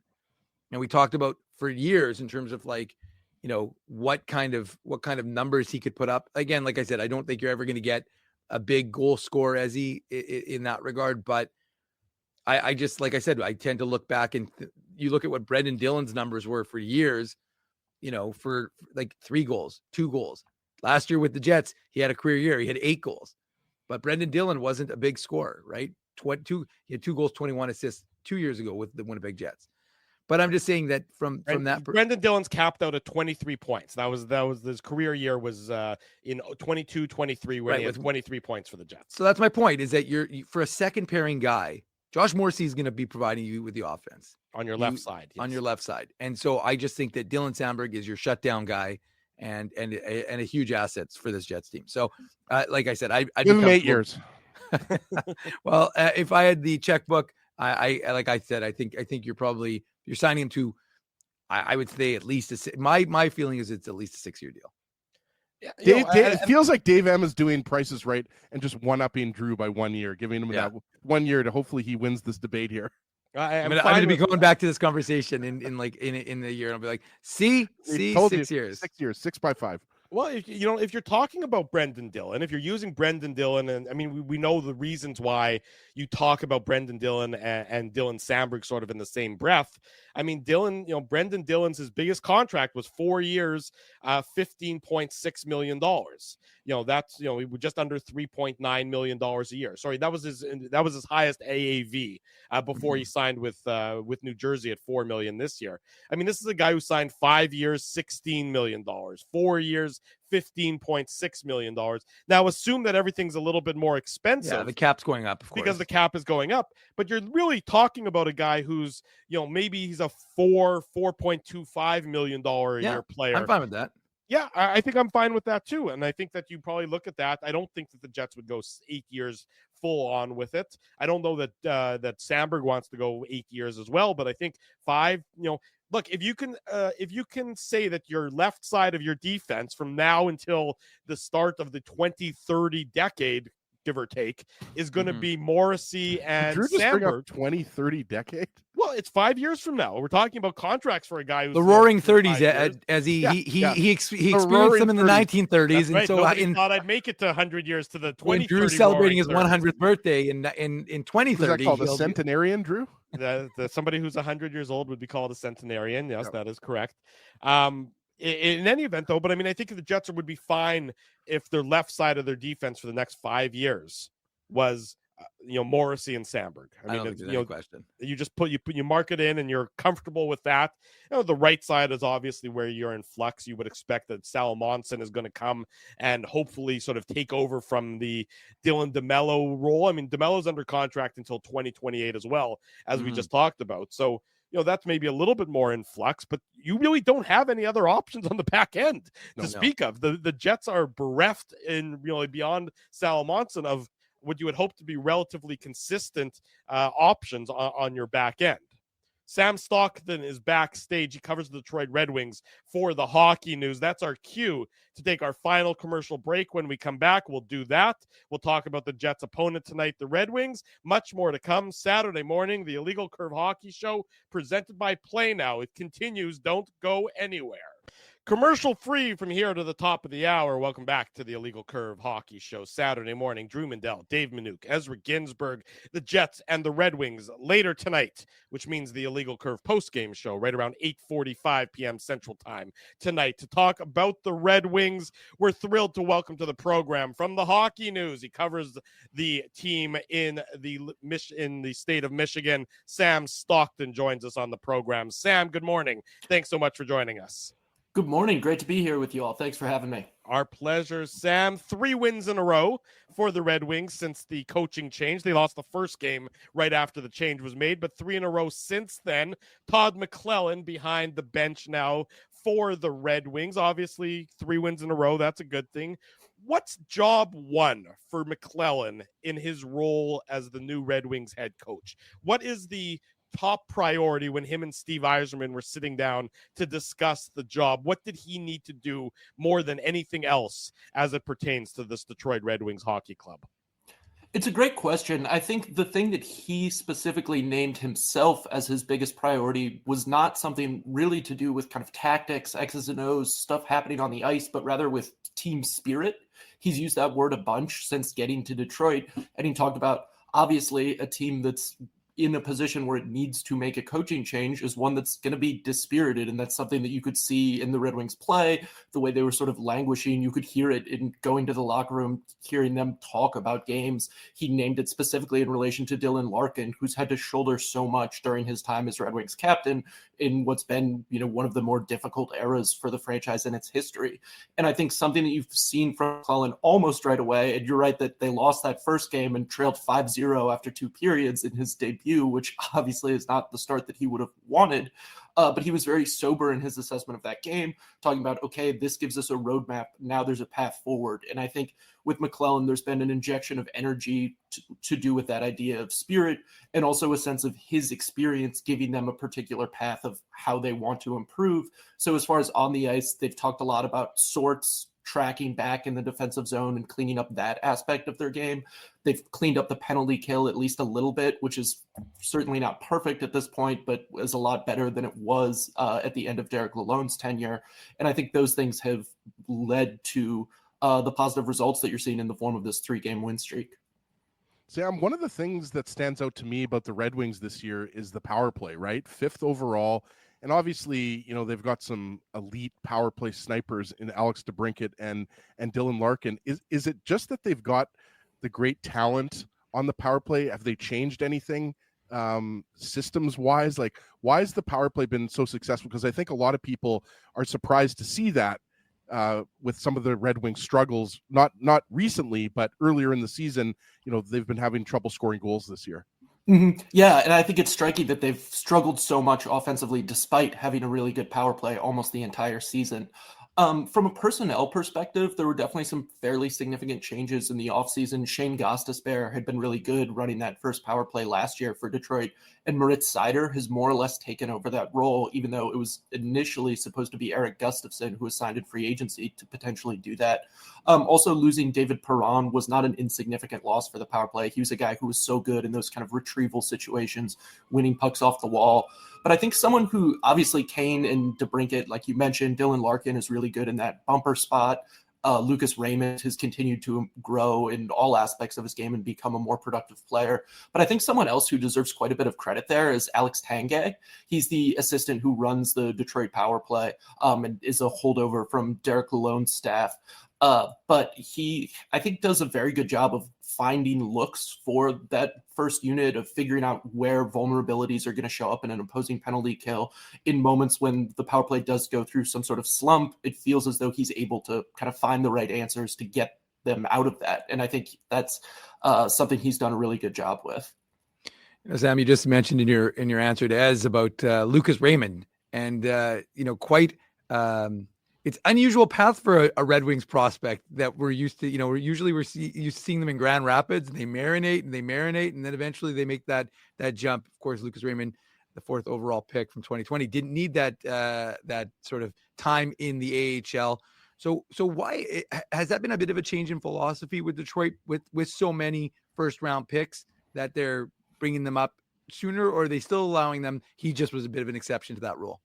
Yeah, I think it's not so much a change in philosophy as a change in the reality of the roster, right? That's kind of the famous Ken Holland over-ripening idea. That's all good when you have a dozen Hall of Famers on the roster, when you're trying to do the same thing, but it's, the team that Lucas Raymond arrived to was certainly not the 2002 Red Wings. And so I think that fundamentally accelerated the path.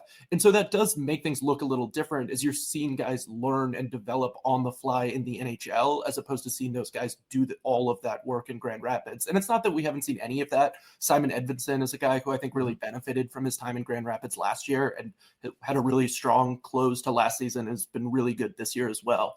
But with Raymond, yeah, I think we've seen him, that sophomore year was a little bit of a step backward, and then he was really good last year. I think as Detroit was making its push for the playoffs last spring, he was almost certainly Detroit's best player, most consistent player, the guy who seemed to be driving offense every single night, even when Dylan Larkin was out with injury. And after a slow start to the season, as far as the goal scoring went, he's certainly picked that up and gone right back to that prolific self, kind of budding superstar that he's been. Sam Stockton, our guest on the Illegal Curve Hockey Show. Drew Mandel, Dave Minuk, Ezra Ginsburg with you, talking about the Jets and the Red Wings. They'll do battle later on tonight. The power play, certainly that's been a positive. We talked about that. Unfortunately, the penalty kill, the same cannot be said for that, as it is towards the bottom of the NHL. I believe it is 31st in the league, if I'm not mistaken, entering tonight's contest, going up against the best power play in the NHL. That certainly seems like a recipe for disaster. Why the struggles on the PK so far this year, Sam?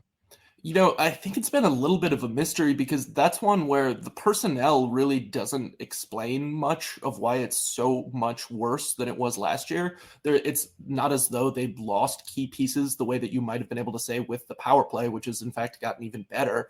I think it was an answer where a situation where the tendency has been a lot towards scrambling. And I think we've also seen Detroit really struggle with retrieving pucks and kind of winning those second battles around the net front. Loose pucks seem to always wind up in the back of the net. They're not retrieving those, getting them out of the zone. We've seen since Todd McClellan's takeover, it looks as though Detroit is going to a little bit more of a passive structure than they were running under Derek Lalonde and Bob Bubner when those two were still around. And I think that's something that's benefited them, settled them down a little bit. But it's an area that has certainly been the biggest driving force in the poor start to the season, because when you're giving up shorthanded goals like that, it's just so deflating, especially for a team that, like you all mentioned, has been struggling to put together offense at 5-on-5. Sam, you mentioned Edvinsson earlier, Simon Edvinsson, and obviously he was a high draft pick a few years back, and you mentioned that he benefited from some seasoning with Grand Rapids, but obviously Stevie Yzerman, the Red Wings, they envision Moritz Seider and Simon Edvinsson as the bedrocks of this defense for many years to come. For some Jets fans who are going to watch him tonight but aren't familiar with him, how would you kind of assess this defenseman, this really good young Swedish defenseman? Mm-hmm. I think part of what's great about Edvinsson is what's special about him is very apparent. He's 6'6" and a wonderful skater, just exceptionally graceful and commanding at that size. He's a guy who I think it's a little bit unusual to see a young defenseman who really excels at the defensive side of the game first, and then has started to add a little bit more of the offensive confidence. But I think that's been the path with Edvinsson. He earned trust last year because he was so dependable in the D zone, and he still does have these kind of young defenseman moments, right? Turnovers that he probably shouldn't make, times where you're trying to do a little too much, a little too late in a shift, that sort of thing. But that commanding presence, the skating, the size, and he started to add a little more offensive confidence too. I mean, it's a situation where at that size and reach, there are moments where you see him get beat and it just doesn't matter because he's able to spin around and recover with that ridiculous length that he has. So a unique athlete, I think, and you're seeing him figure things out by the day. Now, I'm starting to wonder if Steve Yzerman is trying to lure Kyle Connor to Detroit with the acquisition and having the CCM line, the old CCM line in Tyler Mott and JT Compher there. But, you know, I'm just not necessarily Red Wings specific, but is the Michigan-born guys in Connor Hellebuyck and Kyle Connor, what kind of news, especially with the Four Nations coming up, are those guys making in that market? Is there a lot of talk about just the type of impact those guys who are both having career seasons, which is crazy for Connor Hellebuyck to be having an even better season than he's ever had before, but from what they're doing, and again, I know you're a Red Wings reporter, but I'm just curious in terms of the buzz in that market, especially with Four Nations coming up. Yeah, 100%. I think that's something that people take a lot of pride in here is the number of Michigan-born players who are all over the league having a lot of success. Connor is obviously a University of Michigan guy too. The Red Wings have a number of those, some of them you mentioned. And I think that's something that resonates with people here. I think it's a big deal whenever the Jets are in town. It's something that people want to talk about, Hellebuyck and Connor, maybe even a little bit more so with Connor than with Hellebuyck. And I thought that when the Jets were here in late October, I don't think there's been a more impressive road team visiting LCA this season. And I'm not sure there's been a more impressive individual performance than what Connor did on that night. I think as someone who doesn't get to watch him as often as you all do, you know about the kind of speed and the skill in his game. And that was overwhelming. He had 3 points in the first period, and it felt like the game was over in 10 minutes. But it's also the number of times you see him as that third forward high on the forecheck and occupying responsible defensive positions, which I think a lot of the times when we don't see guys like that all the time, there's this assumption that the offense comes at the expense of defense. And that was certainly not the impression I had of Connor that night. And yeah, definitely that Four Nations coming up, there's certainly a lot of excitement there. I think from a Michigan and from a Detroit perspective, a lot of that is localized on Dylan Larkin too. Right. Mm-hmm. He's a player who hasn't gotten to play in the postseason since his rookie year. And so getting a chance to see him with some of those other Americans at a bigger stage than he's able to get in a regular season with the Red Wings is obviously exciting to folks. Sam, I got to ask you about Patrick Kane, because obviously, you know, Patrick Kane is not the same player that he once was, but he's still producing. I think I checked and he has 4 power play goals. But I wanted to ask you, you know, we've talked about some young players on the wings, Lucas Raymond, Simon Edvinsson. There's others, obviously, but what's his overarching impact, veteran impact on this team? Because obviously Patrick Kane has the 3 Stanley Cups. You know, how important is it to have a player like that who's able to teach some of these younger players how to win at the NHL level? Mm-hmm. I think one thing that has been clear more or less from the moment Kane got to Detroit is whatever aspects of his game have deteriorated with age, one that hasn't is just that sense of star power. You saw it when he went back to Chicago last year and scores the overtime winner, and it's just almost this kind of Disney movie-like scene of the perfect player in the perfect moment that he thrives in and still clearly embraces in a way that I think is generally somewhat atypical around the NHL, right? We tend not to see players who want to make themselves stars in that way, and Kane certainly is that. I think this year it's been a little rockier than it was last year, and you definitely see some vulnerabilities in his game. I think you're starting to see opposing checkers will look at him and say, hey, you can just sort of, I'll give you some space on the perimeter and let you stick handle to your heart's content, because I think the only way you're beating me is if I jump up at you and you can get around. I don't think you have the explosiveness to kind of evade me otherwise.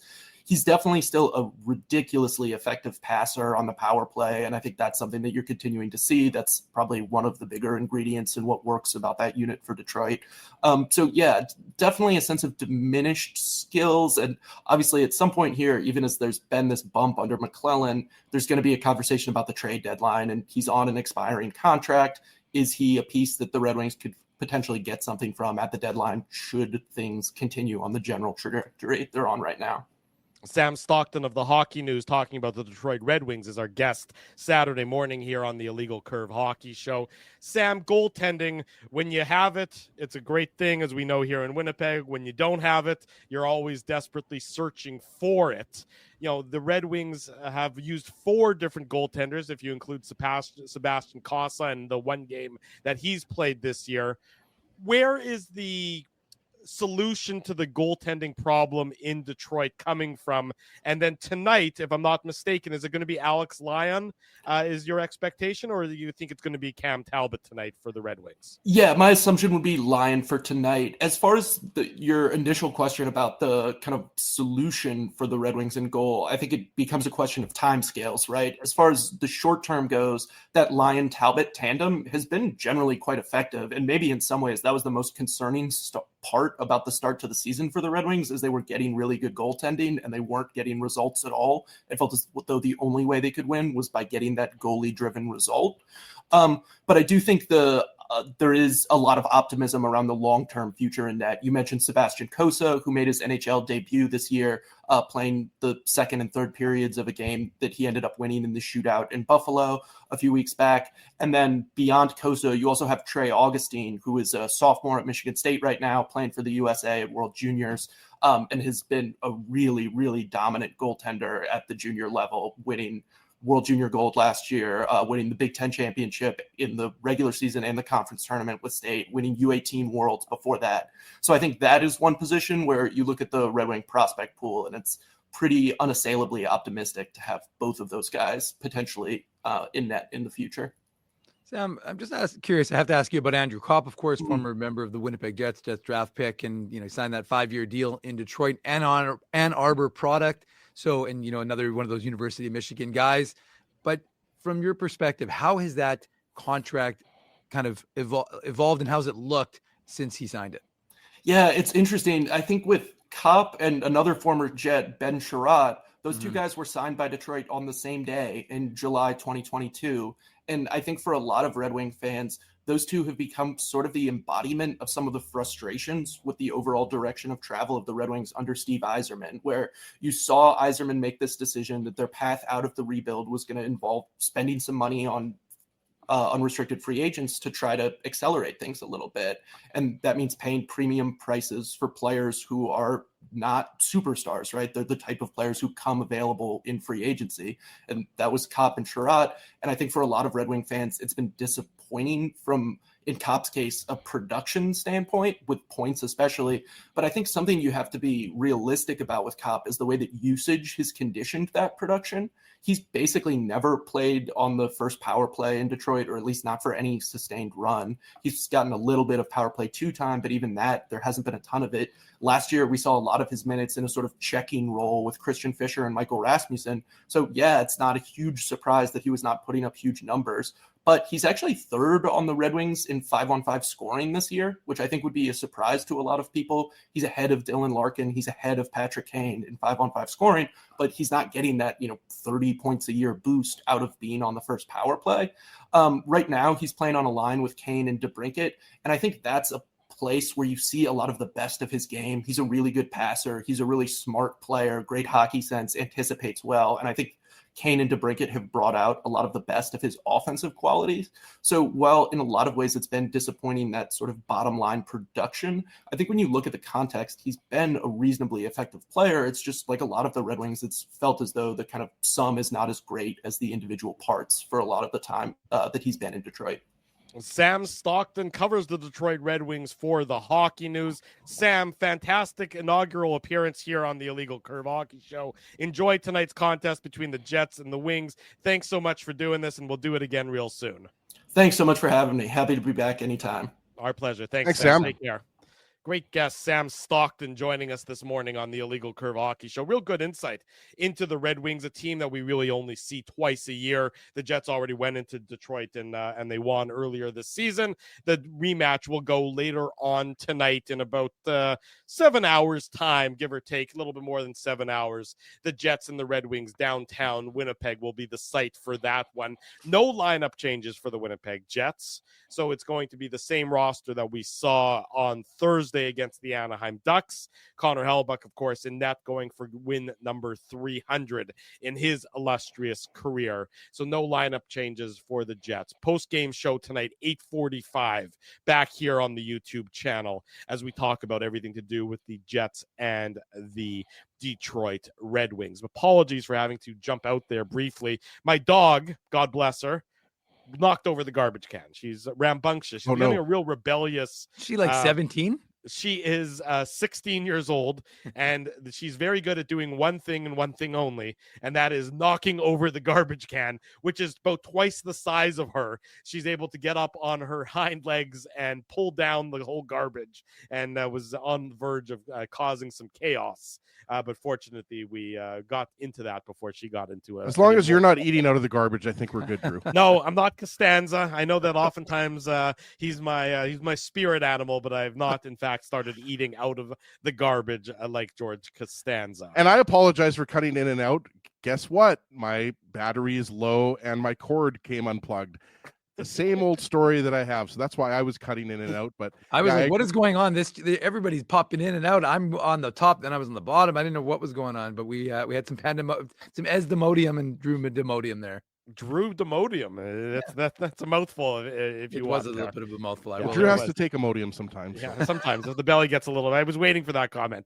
The belly gets a little bit sore every now and then. I have to do that. Want to say thank you to LGR932 who gave us from the Netherlands €5. Is that? Do we get paid in euros in this instance? I have no idea. Okay, cha-ching, cha-ching. Yes, thank you from the Netherlands. A euro is quite a valuable piece of currency. So as the rule goes on this show, if you give us money, we will sell out as fast as humanly possible. I thank them in the chat. Yes, but we gotta put it up. I appreciate it. I gotta put it on the screen here. Thank you to LGR932 for joining us from the Netherlands and giving us. You think they need Rowdy?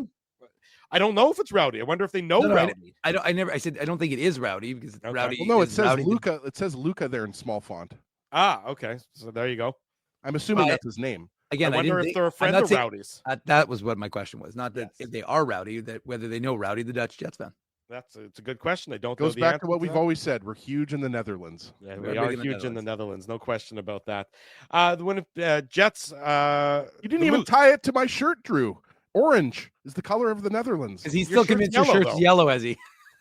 Your shirt's not orange. It's yellow. I don't care what you say. Now it's orange to me. If you were standing beside me, this is the brightest orange shirt. No. I'm telling you right now. Doubt that. As I'm telling you right now. Now that you've mentioned it, I totally see it as orange. But I'm just telling you that when I was talking to you earlier and maybe the lighting was slightly different, it looked yellow. I still You're yellow. You're yellow, like they said in Back to the Future. Yellow bellied. There you go. In any event, the yellow jerseys, yellow shirts.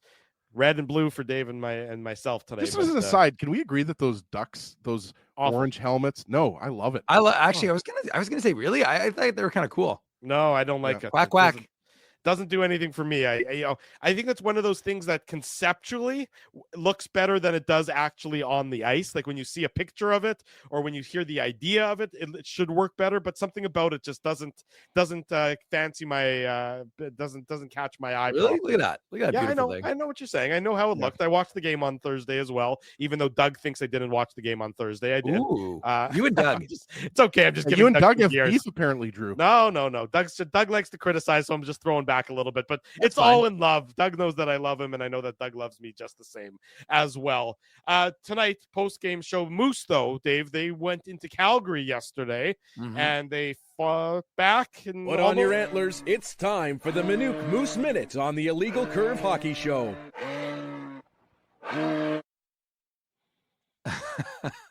As these random use of the button still cracks me up. It's not. I don't think it ever. And probably for Drew, it gets a little bit old. But I love the bumper, and it also shuts Drew up, so it's a double whammy. Well, the Moose kicked off 5 games on the road in Calgary yesterday. They'll play another one tomorrow night. No Elias Salamonson quite yet. They kept basically the same lineup as they had in their final game of the homestand, and so things got off to a good start. Calgary's a very good team in the Pacific, but the Moose out to a 6-2 shot edge, and then Capo Kakinen gave up rather stanky one. So they were down 1-0, then they were down 2-0, and they thought, okay, here we go again. This is what we've seen this movie before, but not with this team. They decided they're going to fight back. Actually, Anton Fjällby, maybe he's heating up. He got his third goal of the season, but second in as many games, and that got the Moose on the board. And then Parker Ford after I just got to interrupt for a second. The fact that you said it's his second goal of the season? No, it's back-to-back goals, I'm saying. Oh, okay. Sorry. But he for a veteran guy, they need more from him. Do they not? Oh, yeah. It's terrible how he's just not produced for sure.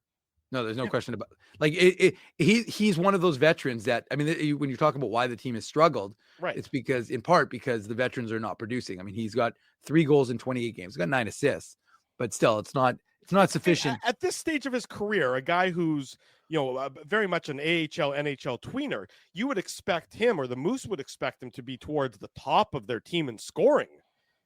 Yeah, or at least producing in a much more significant way. I agree. Right. Like, I mean, to me, at one point I was like, I think he's stealing $1 million from them right now, because it's just he's not doing anything. He's not doing enough to really earn himself his deal, really. And then again, like, I understand why they got him, but Yeah, so the Moose were down 3-1. They gave up another goal. Thomas Milic started the second period.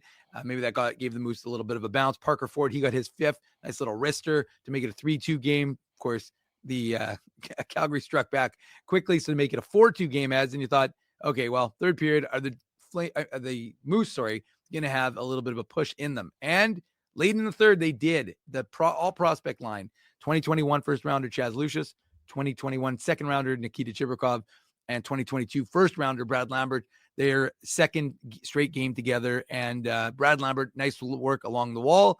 He frees up a puck for Chaz Lucius, and I've said for a while now, folks, you got to keep your eye on Chaz Lucius if he can stay healthy, and he did.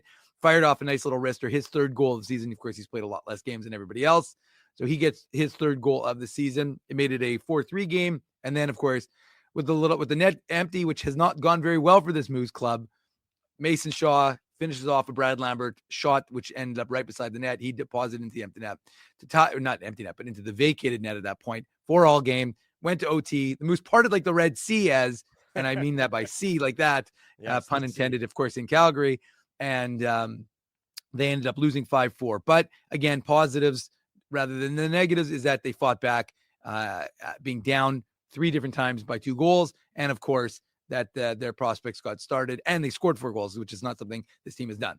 There's the Manuk Moose minute after last night's contest. I'm not going to go through all the prospects. Ezzy gets to pick a prospect. You choose one prospect. That's who Dave has to give the update on. So it's up to you. You get one prospect to choose from. Are you going to go with Kieran Walton? Kieran Walton is the winner of today's Dave update on a prospect. Go ahead, Dave. I kind of feel like there's like a deck of cards, and Ezzy just kind of picks one, and he says, "Okay, this is the one I'm going to go with." And look, the one he went with is up the OHL.